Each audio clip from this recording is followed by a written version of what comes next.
جوتکارên Kurdistanê teknolojiya nû a çandinê di nava xaniyên plastîkî û şûşeyî de bikartînin.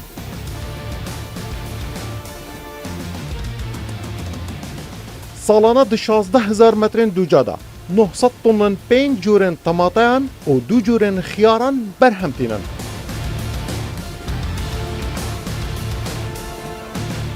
Durustkirina greenhousên plastîkî û şûşeyî, Senterê Vekolînên Zanistî, Senterê Cîhanî Bazirganî beşên evî projeyê ne. Masterên projeyê cûtkariya serdem di Meydîn Kurdistana Rûdawê de bibînin.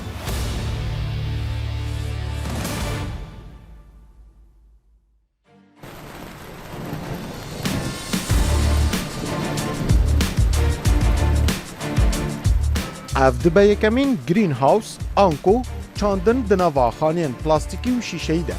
Bi teknîka nû a çandinê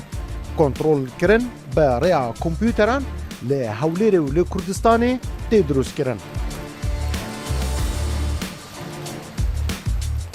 Ev rêya çandinê nûtrîn rêke niha di cîhanê de belav bûye.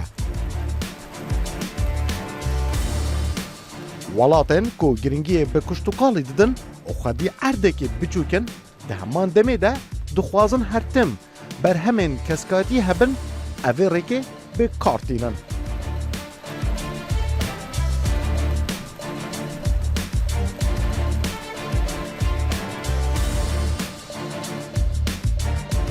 Bînerên hêja hezkiriyên berhemên xomalî sinetkarên berês. Biçûktirîn welat di cîhanê de ji aliyê rûberî ve hewl didin rikaberiya welatên xwedî erdekê mezin bikin di barê beremanîna çandinê de. Hem jî teknolojiya nû ya çandinê û çandin di nava avahiyên plastîkî û şûşeyî de bikar dînin heya rûberekî biçûk berhemekê zêde turiz bikin. Ev yek niha li Kurdistanê jî rûy dide. Ad avahiyên plastîkî yên şûşeyî de bikaranîna teknolojiya serdem endezyarên me yên Kurd û cûtkarên me hewl didin berhemekê organîkê neçval an ku siruştî duriz bikin teman demê de zêdetir berhemê xwe zêde bikin heya nebez bû Kurdistanê belkî bi welatên din yên cîran jî ew bişînin. Di nava evî bernamê me yê îcar da di nava greenhousean da anko çandin di nava avahiyên plastîkî û şûşeyî da. Çawa ev yek têkirin û çawa ev sîsteme ê cêbecî kirin. Vî bernameyê de em ê nîşanî hewa bikeyîn.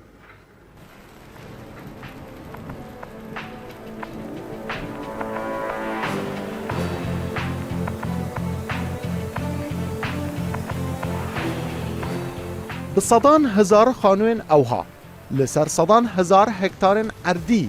ev cure cûtkariye li Hollanda, İspanya, Amerîka û dehan welatên din li tevaya dunyayê tên cîbecî kirin.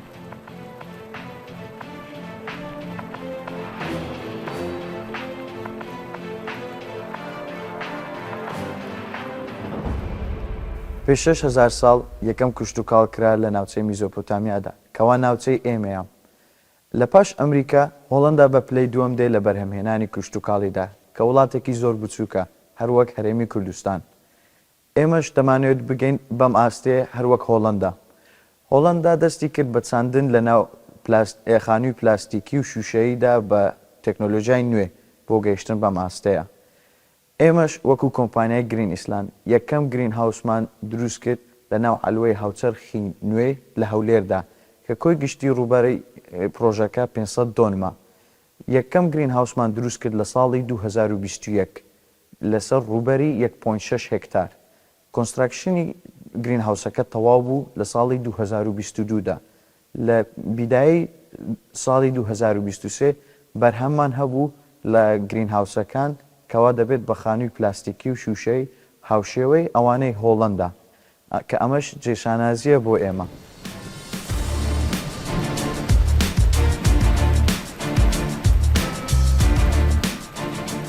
Li tevaya başûrê Kurdistanê nêzîkî 30,000 xaniyên plastîkî anko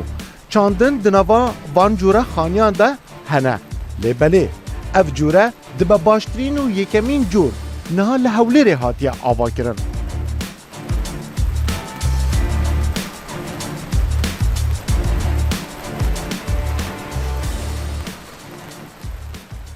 بە پێی کۆتاییدا تا لە ساڵی 2022 کە بەدەستمان گەیشتە بە نزیکەی 29,806 گرین هاوس لە هەموو هەرێمی کوردستان بوونی هەیە بەڵام خۆشببختانە کە دەبینین گرین هاوسەشی لەو شێوەیە هەیە ئاواتم بۆی دەخواست کە ئەو عەدەدەی کە هەمانە ئەو ژمارە گرین هاوسێکە هەمانە على الأقل بەلای کەمی 150 لەو شکلێ دەبوو کە ئێستا دامەزرێن توانیتمان سوودەر زۆر لەو تەقەنیات و لەو پێشکەوتنەی ئەو گرین هاوسێ وەربگرن ئەوش بەڕاهێنانی ئەندازیارانی کوشتکاڵی وە قوتابیانی کۆلێژەکەمان هەم وەکو داتا سنتەرە شەمە توانیمان سوودی لێوەرگرین بۆ ئەنجامدانی توێژینەوە لەو گرین هاوسانی کە لێرە هەمانە بەردەوامیش دەرگیان کراوە بووە لێرە بەڕووی قوتابیان و ڕاهێن ئەوانێک کە حەزیانەیە فێر بن وەکو ڕاهێنان لێرە ڕاهێنان ببینن ئەوە ڕێگاش زۆر کورد دەکاتەوە لەوەی کە سبێنێ مشکلێشی گەورەمان لە کۆر بکاتەوە ئەویش بوونی کارمەندی ناوخۆیە کارمەندی ناوخۆمان هەبوو ئەمە دەتوانێت گرنتی ئابرێش سەر بەخۆی خۆمان.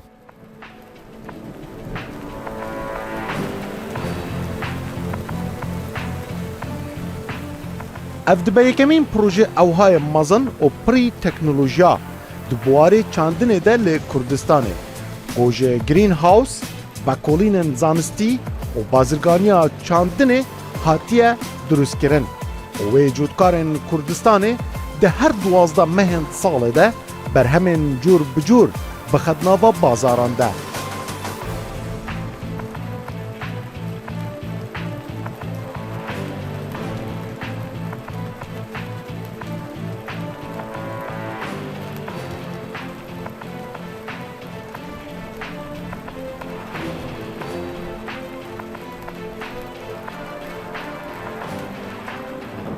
باشەکە کراوەز بۆمە بەحس بکە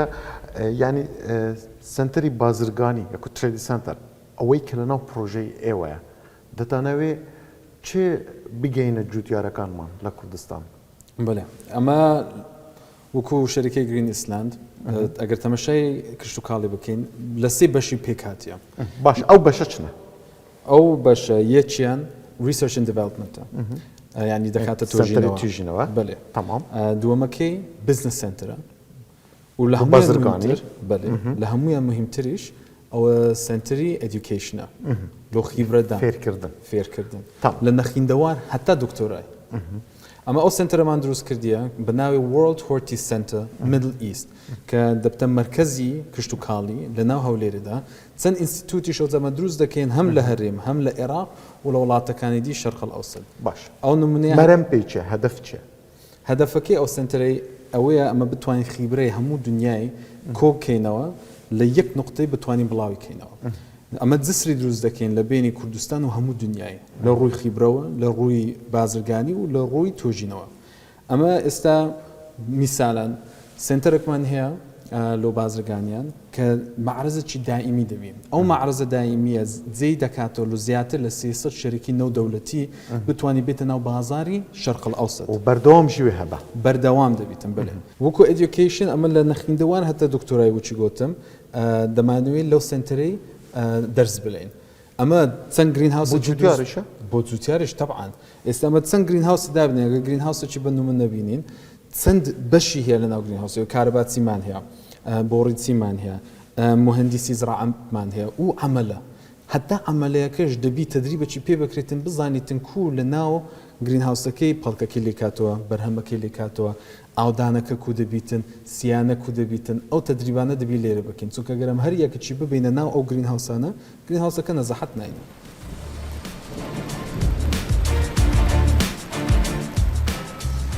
لەسەر ڕووبەری 16,000 مترên دووجا ku ji du grîn hewsa pêk hatiye dikare heya 900 tonnên xiyar û tematen bi baştirîn şêwe di yek sal de berhem bîne.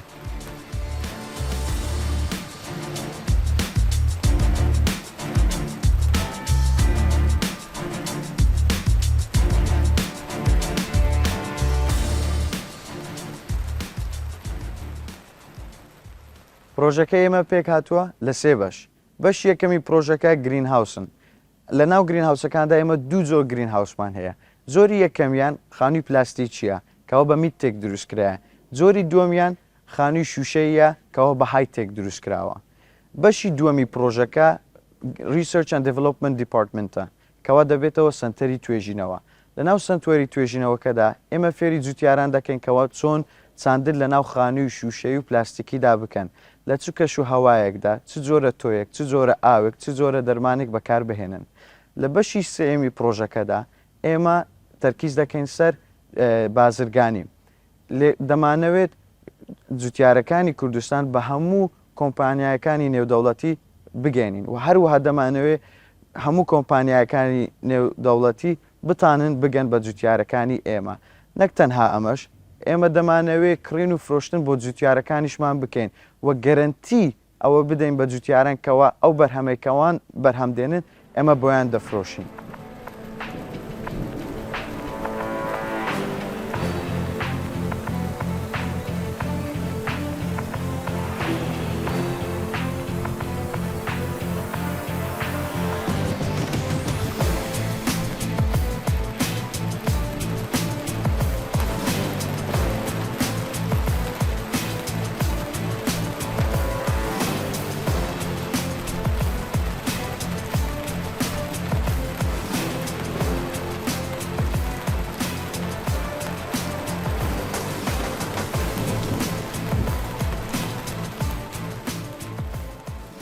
ئێستا ئەمە یەکەم گرین هاوسمان کە ئێستا لێرەینا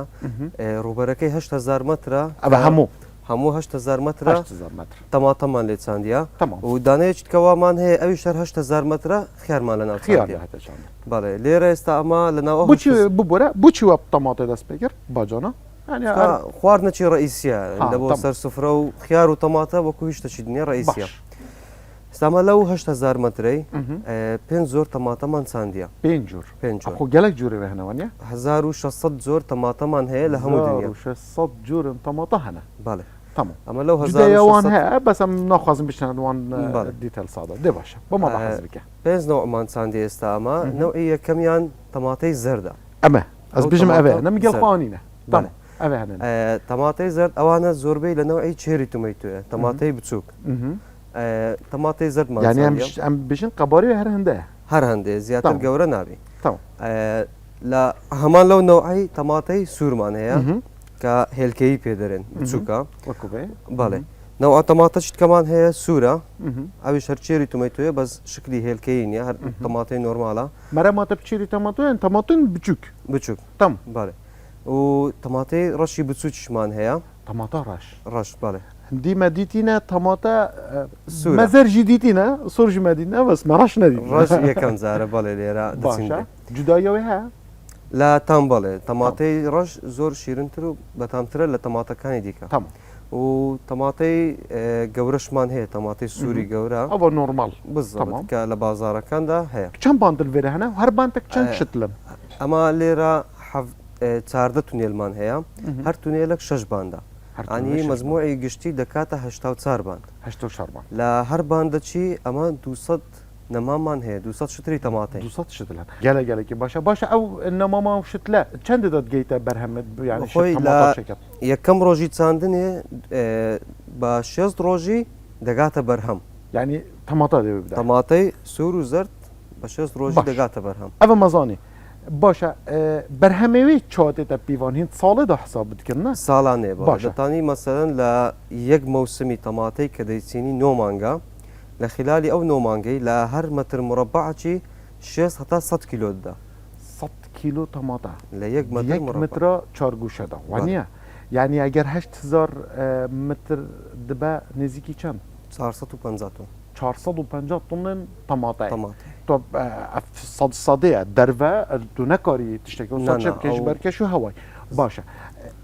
تەمامە ساڵێ داهێنشان تەماتە بەرهەم بین بەڵێ لە ساڵ 12 مانگ دەتوانین تەماتە بەرهەم بین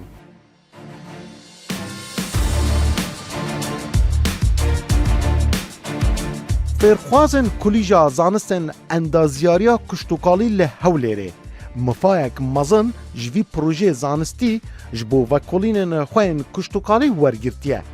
Di heman dem de karîne kontrola bazaran yên berhemên cûtkaran jî bikin ji aliyê tendurustiya çandinê ve.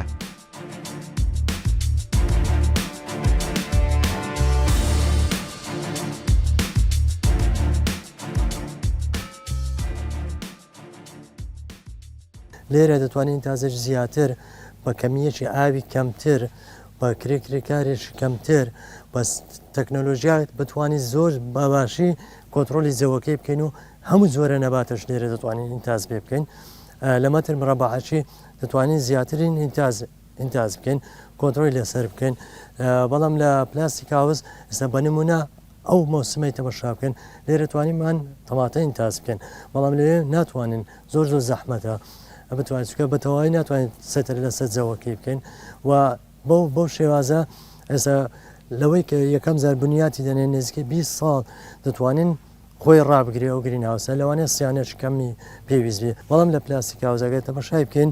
هەموو ساڵێ یان 2 ساڵ جارێک ئەتو دەبی لایلۆنەکەی بگۆڕێ بەو تیشکە ڕۆژێک بە قوتێک ئێستا لە کوردستان بوونی هەیە دەیسوێنێ ئەو پۆلیەسیێنێنە دەیسوێنێ وازگە لەوەش خاکی زۆر هیلاک دەکا وا دەکات بە ناچاری چەند سازارێک 5 سال 6 سازارێک پلاستیک هاوسەکە لێرە ڕابگوازنەوە لەو شوێنێشتر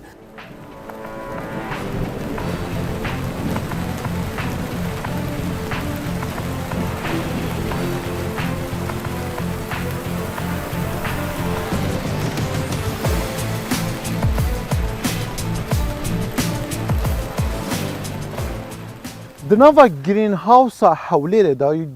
تایبەت یا بەرهمانینا خیاران بسەدان شتلن ئەوهاین خیاران نافدانە هەر دروژان جارێکێ کارمەندên ئەvê derê dest bi çinîna xiyarên ewha dikin û di nava bazar û marketên Kurdistanê da xiyarên nava green houseên hewlêrê da bi şêwazekê profesyonel di buarê çandinê da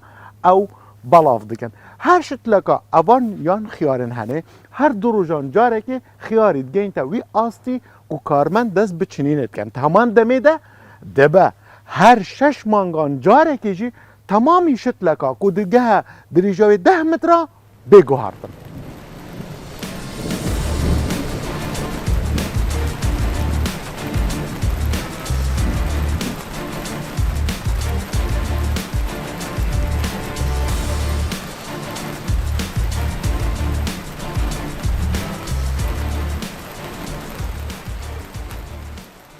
ئەوەش هەروەکو گرین هاوسی تەماتەکەی 8,000 متر ڕووبەری و بە هەمان شێوە 84 باندا و هەر باندێک بە هەمان شێوە 200 نەمامی خیاری لەسرە بەڵێ ئەویش هەر ساڵانە یعنی لە خلالی ساڵەچی 600 کیلۆ بەرهەم دێنی بۆ بیژی 600 چکە گرین هاوس زۆری زۆرە ئەمە ئێستا گرین هاوسی میتێک بەکاردێنین کە بە تێکڕای 6 کیلۆمانداتێ بەڵام گرین هاوسی هایتێک کە تەکنۆلۆژیای زیاترە و کەشوهەوا زیاتر کۆنتترۆڵە لەوێن دەرێ حتا 100 کیلۆ بەرهەم دەداتن 1 متر چارگوش 1 متر ساروش باشە ئالیە تەماتێت تەگوتە من 5 جوورت تەماتەمان خیاری جوورێمی گەلەکەن خیارش جۆریوی گەلەکە بەس ئێستا ئەمە دوو جۆرمان چاندیە باشە ئەس بینم تێک دەستی خۆ هەلگرتە ئەف جوورێکی وایە ئەوە جۆری بچووکەکەیە باشە خیاری بچووک و ئەف ئەوەشیان خیاری گەورەیە ئەوە جوورێکی دیە بەڵێ باشە زیاتر خەلکیمەیە کوردستانی کیژانە ڕزاتر حەز دکە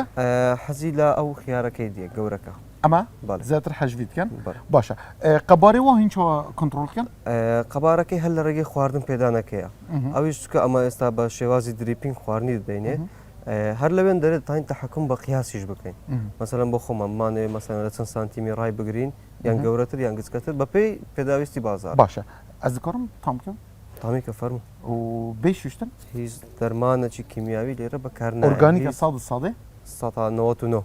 باش دەستە خۆش عافیەتە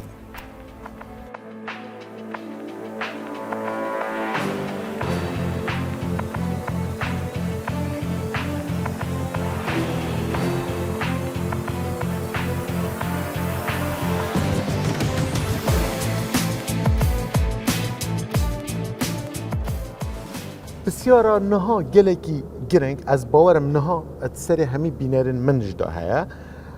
eger cûtiyarek bû nimune green houseek çêkir em ê bêjin temateyan jî xiyar bacan çêkirin belin çawa dê firûşîtin wî berhemî çûniyetî firûştinê ew berheme çî bika ew cûtiyare êwe li wê jî hawkar dibin بەێ ئەلێرەش ئەمە هاوکار دەبین ئەمە دەمانوێت لە بۆ هەموو کشت و کاڵی یەکشتی بکەین مشکلی کەمکەینەوە ئەو شوێنانە کە خەڵەلی لێ دروست دەبیتن یان ڕیسک دروست دەبی ڕیسکەکان کەمکەینەوە ئەوە بە خیبرە دەبیتن بە تەکنۆلۆژیا دەبیتن و عینەن وەختیش بە هاوکاری هەموو دنیای دەبی ئێستەمە بەشەکی هۆڵندای دێنین لی فێ دەبین بەشەکی ئەمریکای دێنین لی فێ دەبین بەشەکی لەو لای دێنین فێر دەبین کە ئەوانە دێن لێرە دەبینن چە بازارێکەیە ئەوە دسرەکەی دروست دەکاتن ئەمە بتوانین بەرهەمی خۆشمان لە دەرەوە بنێرین ینی وچی ئەمە خۆشمان تێر کرد ئینشاڵە لەو زوانە ئەمە وڵاتی دیش تێ دەبێت.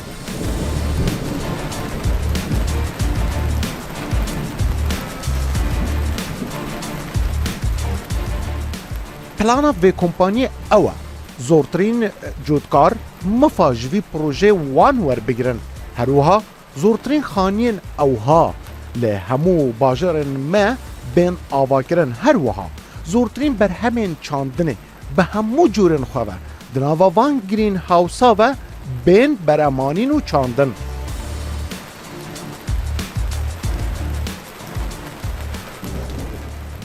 ئێمە وەکو کۆمپانیای گرین ئیسلان لە پلانماندایە کەەوە زۆرترین هەلیکار بڕەخسیێنین لە ڕووی کشت و کاڵەوە و هەروەها دەمانەوێت زۆرترین یارمەتی جوتیاران بدەین کەوا سوود لە تەکنۆلۆژیای گرین هاوسەکان وەربگرن. ئێمە دەستمان کرد بە دامەزراندنی 50 کرێکار لەم گرین هاوسەدا و لە پلانیشماندایە کەوا بە دروستکردنی گرین هاوسی نوێ لەسەر ڕوبەری 300 دۆنم هەر لە ناو ئەلوەی هاوچەرخی نوێی هەولێردا کە ئەمەش هەلیکار دەرەخسێنێ بۆ زیاتر لە 4,000 کارمەند کەوا کار بکەن لە ناو ئەم گرین هاوسانەدا. ئێمە تەنها نامانەوێت بەرهەمەکانمان بەس بێ بۆ دابینکردنی خەڵکی کوردستان بەڵکو ئێمە دەمانەوێت بەرهەمەکانمان بڵاو بکەینەوە بۆ هەموو دنیا بە تایبەتی وڵاتەکانی دەریای ناوەڕاست.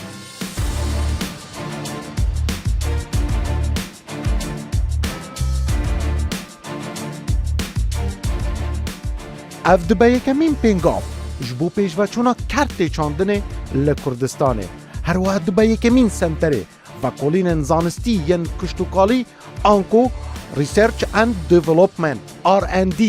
li tevaya Iraqê di heman demê de dibe yekemîn senterê bazirganiya cîhanî bo berhemên kuştûkalî li Hewlêrê.